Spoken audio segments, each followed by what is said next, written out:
이번에는 중요한 이슈를 새로 고침하겠습니다. WS 리프레시 신광섭 MBN 골드 매니저 나왔습니다. 안녕하세요. 네, 안녕하세요. 네. 신혜섭입니다. 네. 미국 증시는 지금 어느덧 사상 최고치까지 근접을 했습니다. 네. 오늘 아침에 일어나신 분들은 당연히 우리나라도 그래도 플러스가 되지 않을까 그쵸, 생각했을 네. 텐데 코스닥 코스피의 움직임도 상반돼 있고 굉장히 약한 모습인 것 같아요, 상대적으로. 일단 포인트 한번 짚어주세요. 다 얘기하셔가지고 그런가요? 그래서 일단은 너무 그러니까 지난번에 미국은 조정 끝났다라고 한번 말씀 한번 드렸잖아요. 미국은 네. 경고하다라고 많이 말씀을 드렸고 어느덧 벌써 사상 최고치에 근접하는 모습도 나왔고요.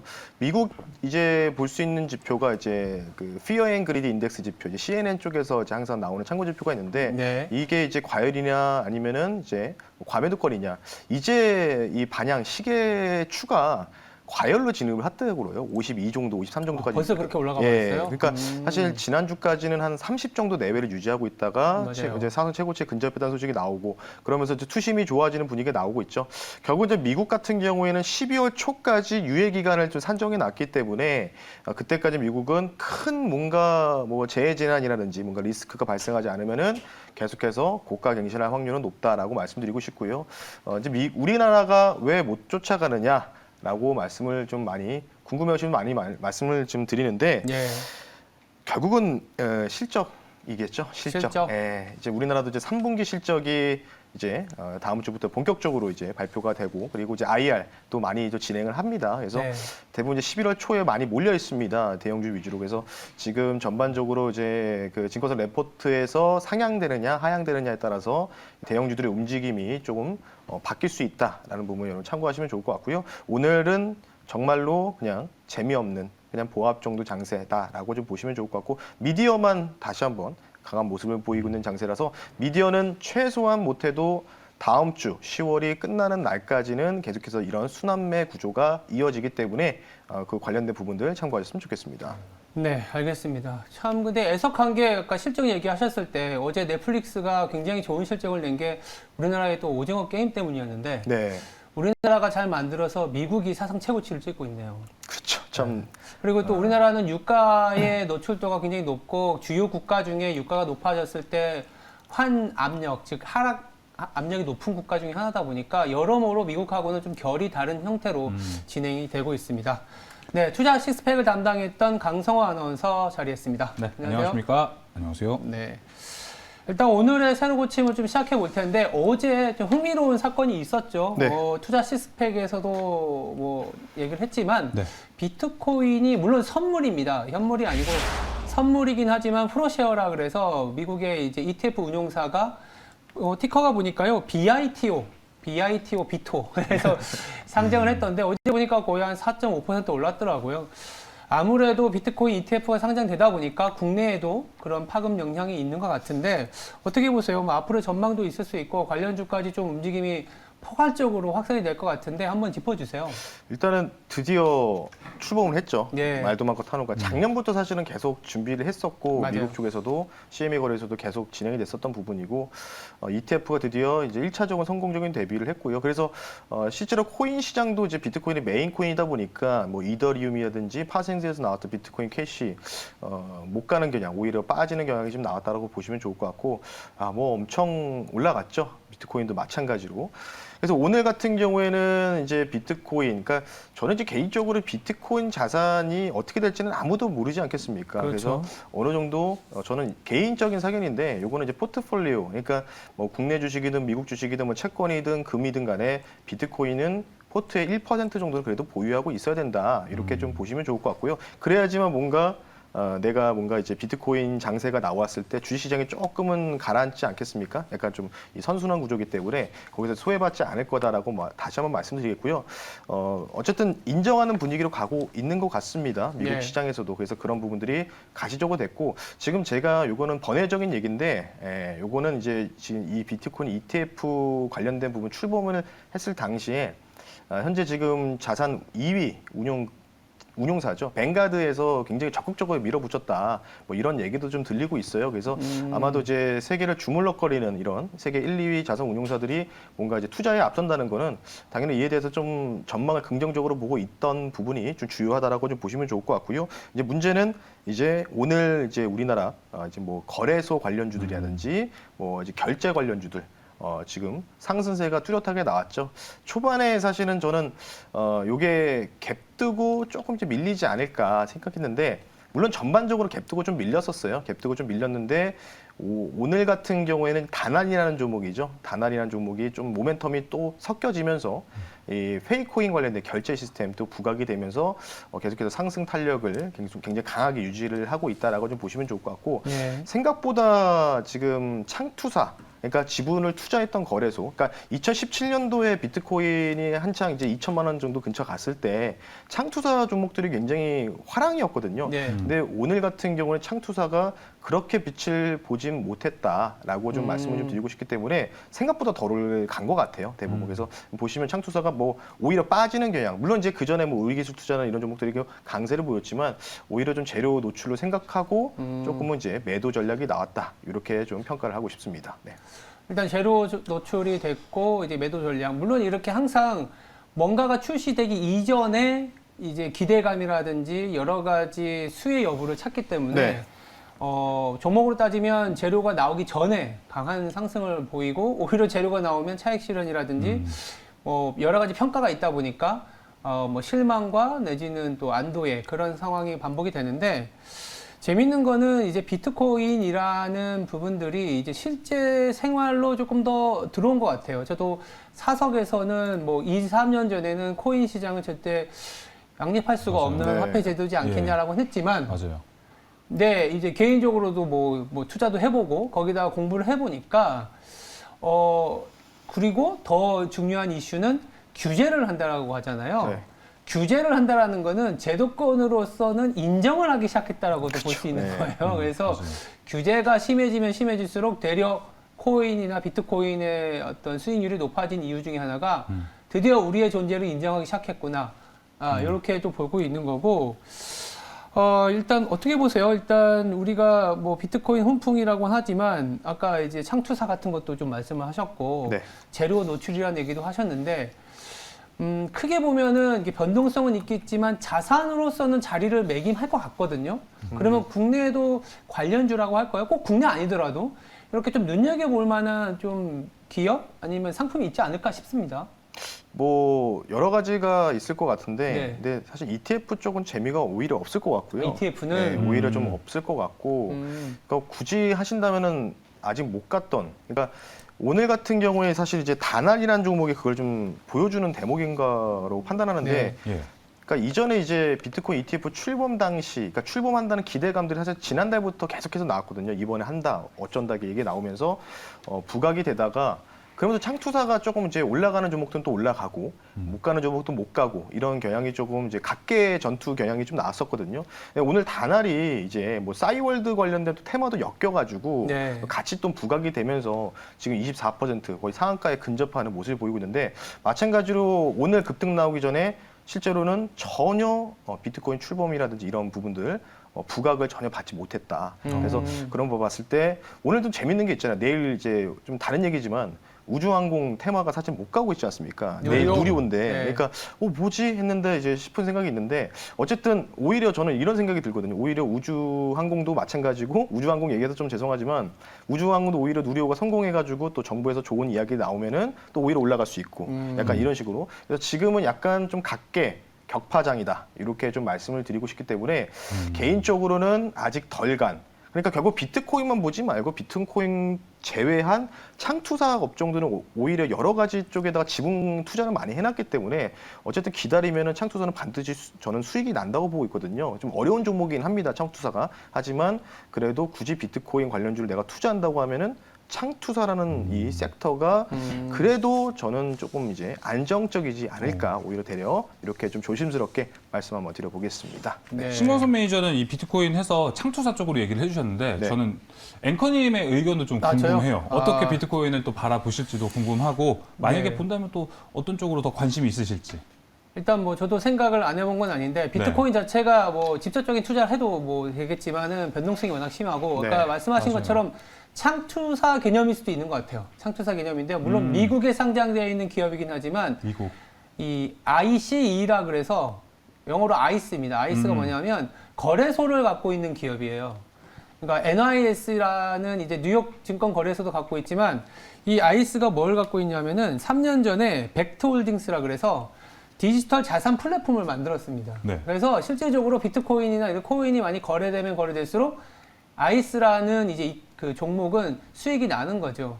단순히 이제 비트코인이라는 어떤 거래소 플랫폼만 있는 게 아니라 뉴욕 증권 거래소 그리고 유럽까지 갖고 있는 상황이기 때문에 이제 비트코인이라는 내지는 코인 시장이 커지는 상황 그리고 벡터홀딩스에서는 지금 코인 시장이 2조 달러 정도 되거든요, 규모가. 한 5조 달러까지 보더라고요, 향후 5년 동안. 그래서 이렇게 규모가 커지는 거에 대한 장기적인 플랜에서 실질적인 수익, 코인이 빠지더라도 소위 말해서 돈이 들어오고, 코인이 올라가도 돈이 들어오는 쪽은 아이스라는 점에서 좀 눈여겨보고 있는 하나의 아이디어입니다. 그럼 우리나라의 창투사도 이제 코인에만 투자한 건 아니고, 그렇죠. 여러 가지의 이제 기술 산업이나 이런 것들에 투자를 하기 때문에, 그 수혜는 누리되 혹시 모를 이제 리스크를 해지하는 개념에서 창투사 말씀해 준 거랑 네. 좀 비슷하지 않나라는 생각을 좀 하고 있습니다. 비트코인은 뭐 네. 강성호 아나운서는 또 저는 아직 좀 제가 그렇게 담이 크지가 않아서 네, 아직 접근을 못하고 있는데 오늘 두 분 이야기를 들으면서 제가 안 그래도 좀 아이디어를 얻으려고 그랬는데 아이스가 이 가격과는 좀 무관하게 움직인다. 상당히 좀 솔깃하네요. 예, 그런 것도 예. 있고 요새 해외 투자도 저기 매니저 분께서도 동학 게임만 하지 말고 수학 게임도 하자 막 이렇게 외국인이세요, 말씀하신 것처럼. 근데 이제 비트코인을 해석하는 시각 중에 이런 것도 있습니다. 뭐 제가 좀 말이 길어지긴 하지만 아까 처음에 오프닝 때 물가하고 성장이 다이버전스, 즉 성장은 생각보다 별로인데 물가가 높아지는 상황을 얘기 드렸잖아요. 그러니까 이런 게 스태그플레이션인데 이랬을 때 살아남는 자산은 별로 없어요. 부동산하고 금밖에 없었는데 70년대. 네, 근데 맞습니다. 부동산이 근데 리츠로 편입되면서 변동성이 굉장히 심해져서 남아있는 건 금입니다. 근데 금도 이제는 대부분의 제도권이 많이 갖고 있어요. 대부분의 중앙은행들이 금을 많이 갖고 있다 보니까 이제 사람들이 생각할 때는 내가 내 가치를 인정해 줄 수 있는 데가 어디냐 하면 MFT라든지 이게 네. 그 변하지 않는 가치. 네. 그리고 하나가 이제 코인인 거죠. 그래서 이제 저는 스태그플레이션에 대한 해지로도 코인 시장이 그렇게 나빠 보이진 않습니다. 뭐 제도권에서는 야, 너 저기 나가서 앵커로서 왜 코인까지 얘기해버리냐 이럴 수는 있겠지만 40년, 50년의 사이클을 보면 반드시 늘어가는 그러한 자산에 대한 얘기는 있거든요. 그래서 아니 근데 뭐 사실 뭐 피터 린치라는 위대한 투자도 또 이제 비트코인 이제 그 아드님이시죠. 그 그렇죠. 아드님도 비트코인 투자했다고 또 뉴스도 아, 나왔었으니까, 그러니까 뭐 인정하는 분위기로 가는 것 같고, 그 저도 그렇게 생각을 해요. 저도 처음에는 이렇게 생각했지만, 그래서 조금 포인트를 조금만 더 또 추가적으로 설명드리면, 네. 그럼 이제 비트코인이든 어쨌든 비트코인 가격이 계속해서 우상향한 모습이 나오면은 관련주도 같이 결국은 같지 가겠죠. 않습니까? 네. 그럼 조심해야 될 거.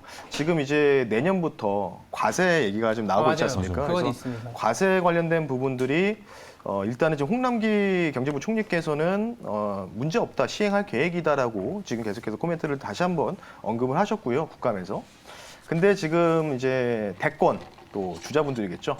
그분들은 과세 연기해야 된다. 비트코인도 자산 관련된 부분인데 과세 연기해서 그래서 좀 뭔가 표심을 얻으려고 뭔가 이제 퍼포먼스를 뭔가 좀 보여주시는 것 같은데, 어쨌든 뭐 이 과세 관련된 부분들이 굉장히 중요할 것 같습니다. 결국은 비트코인도 정책으로 좀 엮이지 않을까, 과세 관련된 부분이기 때문에. 그래서 과연 다음 대권에서 이제 선택되신 이 대통령이 되실 분이 이제 비트코인에 대한 과세를 어떻게 되느냐, 요게 아마 비트코인의 중장기적인 전망, 반향성이 나오지 않을까 싶기 때문에 그 부분만 여러분들이 포인트 계속해서 기사들 한번 계속해서 참고를 하시면 좋을 것 같습니다. 네, 알겠습니다. 일단 제도권으로의 편입, 자산으로서의 인정을 받아가는 과정이지만 아직 남아있는 허들들이 있기 때문에 투자를 한다면 뭐 네. 코인 시장 직접적인 노출을 갖고 가더라도 조금은 작은 비중으로 가고 네. 아니면 창투사나 아까 말씀드렸던 거래소 이렇게 투자하는 것도 한 가지 방법이다라는 얘기를 드리겠습니다. 예.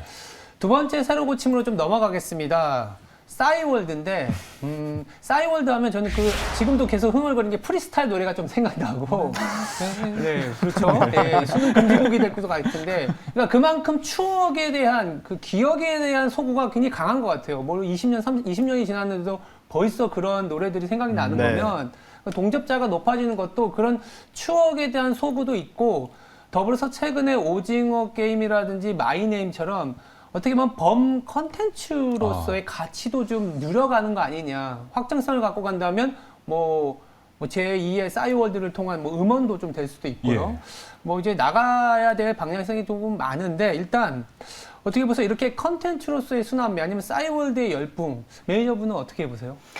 그러니까 계속 새로운 재료에 굉장히 민감하게 반응하는 장세다 이렇게 좀 네. 말씀드리고 싶어요. 그러니까 결국은 미디어는 일단 최소한 이번 달까지는 지속될 거고 저는 이제 이 재료 노출이라고 보는 거 미디어가 이제 고점을 찍고 이제 뭔가 숨고르기를 하든지 뭐 가격 조정이 나오는 패턴들이 이제 디즈니 플러스의 모든 촉각에 맞춰지지 않나 OTT 관련된 부분이겠죠. 그래서 그쪽으로 해서 11월 둘째 주까지는 조금 보고 있다. 그러면 딱 2012년도 싸이 열풍 때 당시와 비슷하게 2달 정도가 시세가 나왔던 이런 부분이기 때문에 계속해서 관심 있게 우리가 트레이딩할 종목이라고 좀 볼 수가 있을 것 같고 그래서 어제도 제가 PT 종목으로 소개시켜드렸던 대원미디어라는 종목도 여러분들 기억하실 텐데 네.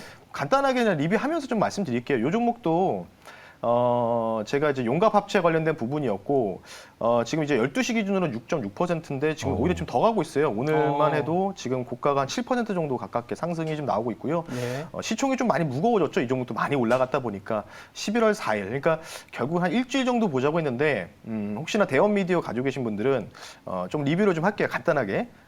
현재가에서는 조금 이제 물량을 좀 줄이시자, 좀 정리하자라고 말씀드리고 싶고요. 왜냐하면 조금 하루 이틀 정도 쉬었다 갈 것 같아요. 오늘 좀 상승이 조금 세게 나오는 부분이 있기 때문에 저는 이제 2%, 3%씩 점진적으로 올라가는 그림을 좋아하는데 오늘 이게 이 종목이 7% 넘게 올라간다는 거는 어쨌든 뭐 조금은 과속 좀 한 것 같아요. 오늘 같은 경우는. 그래서 오늘은 조금 물량을 줄이는 고 다시 만약 눌림이 나오면 다음 주에 제가 또 재편입할 테니까 참고를 하시면 좋을 것 같고요. 네. 어쨌든 뭐 전일 종목 말씀드렸고 싸이월드 관련된 부분도 오늘 이제 싸이월드 관련주들 중에서 이제 인트로메디 그리고 어제 같은 경우에는 이제 NH벅스 아실 거예요. 이제 음원 관련된 네. 부분이 벅스를 통해 스트리밍 하겠다.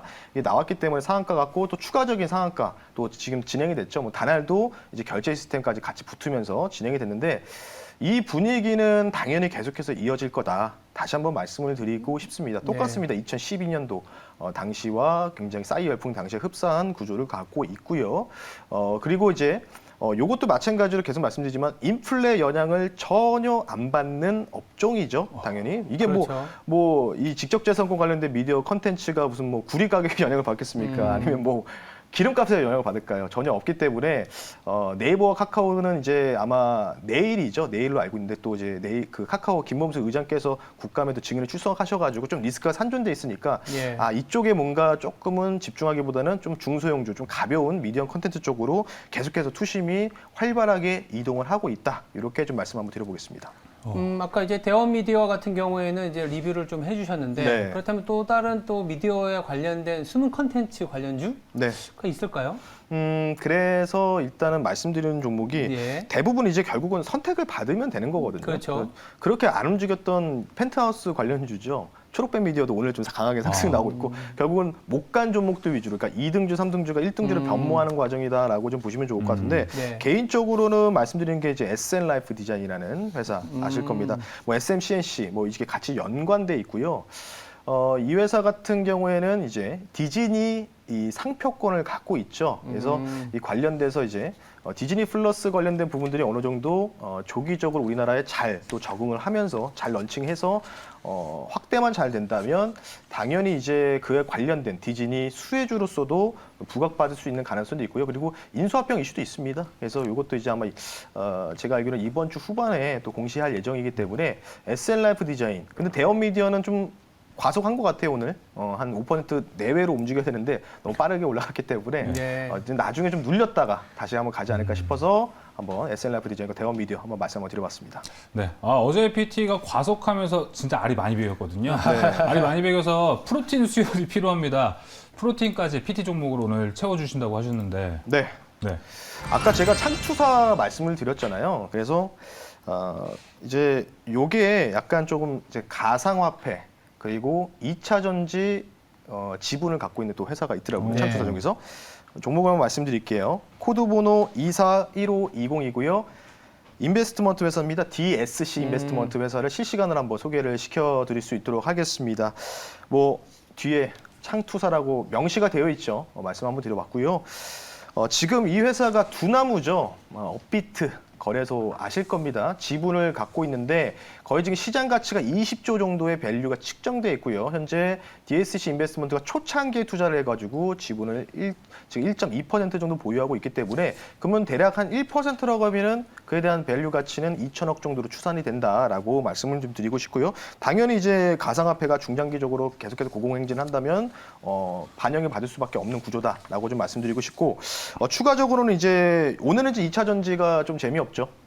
조금 이제 미디어 이쪽으로 가고 있는데 2차 전지 양극재 기업이 있는데 SM랩이라는 회사가 있습니다. 비상장 회사인데 이게 이제 내후년 정도에 상장할 예정인데 지분 가치가 좀 있어요. 이 회사 SM랩 같은 경우 지분 가치가 양극재 물질을 만드는 회사이기 때문에 한 2,100억 정도로 지금 지분 가치가 측정돼 있는데 현재 DSC 인베스트먼트가 약 11% 정도의 지분을 가지고 있습니다. 그러면 어쨌든 뭐 가상화폐 관련주로 내가 투자를 했다가 뭔가 좀 밀리거나 또는 그럴 때 갑자기 또 2차 전지가 또 다시 한번 고공행진할 때 오히려 2차 전지 관련된 지분을 갖고 있는 이력 있는 기업인 DSC 인베스트먼트가 아마 여러분들 지금 시장 자체가 왔다 갔다 하고 선순환매 구조가 빠르게 진행되고 있기 때문에 오히려 조금 이런 두 마리 토끼를 동시에 잡을 수 있는 기업이죠. DSC 인베스트먼트도 아마 당분간은 좋은 대안이 되지 않을까 생각해서 말씀 한번 드려봤고요. 목표가를 좀 말씀드리겠습니다. 사실 요거 말고도 사실은 지분 투자한 데가 너무 많거든요. 뭐 창수사다 보니까. 그래서 요거는 제가 이따가 무료 방송에서 한번 DSC 인베스트먼트 한번 자세하게 설명드리겠고요. 목표 가격을요. 좀 저는 많이 보고 있어요. 이 종목을 중장기적으로 좀 많이 보고 있기 때문에 8,000원 선으로 좀 이전 전고점을 넘는 수준으로 좀 말씀 한번 드려보겠고요. 네. 손절 가격은 좀 넉넉하게 제시해드리겠습니다. 5,300원 선으로 말씀을 드릴 테니까 목표가는 신고가를 넘어가는 자리죠. 그래서 조금 길게 보는 종목이다라고 좀 말씀드리고 있기 때문에 지분 투자한 가치가 대부분 다 합치니까 대략 한 밸류가 1조 되더라고요. 근데 시총이 1조, 그러니까 1,500억밖에 안 됩니다. 그래서 이에 대한 꿈에 이런 성장성에 대한 또 부분에 투자 관련된 부분들은 인베스트 쪽에서 DSC가 저는 탑픽이 되지 않을까 싶기 때문에 DSC 인베스트먼트 한번 말씀 한번 드려봤습니다. 네, 오늘의 PT 종목 DSC 인베스트먼트입니다. 목표가 8,000원까지 보고 있고요. 손절가가 5,300원입니다. 방금 또 신광선 매니저 방금 말씀해 주셨던 것처럼 무료 방송 이야기를 해주셨잖아요. 네. 오늘 제가 힌트를 좀 들었는데 왜 미국 시장이 강한가라는 주제로 오늘 장 끝나고 무료 방송 준비하셨다고요? 네, 미국 시장이 계속 견고하죠. 계속해서 말씀드린 대로. 그래서 굳이 국내 쪽만 신경 쓸 게 아니고 미국 쪽으로도 자산을 조금 옮기시는 것도 필요한 전략이라고 좀 생각이 되기 때문에 관련된 부분들 그리고 DSC 인베스트먼트 관련된 부분들까지 좀 자세하게 말씀드릴 테니까요. 장 끝나고 나서 여러분들 MBN 골드 유튜브 신광섭이라 검색하시면 또 공개 방송 참여 가능하시니까 잠시 뒤 장 끝나고 뵐 수 있도록 하겠습니다. 네. 지금까지 WS 리프레시였습니다. 두 분 내일 뵙겠습니다. 감사합니다. 네, 감사합니다.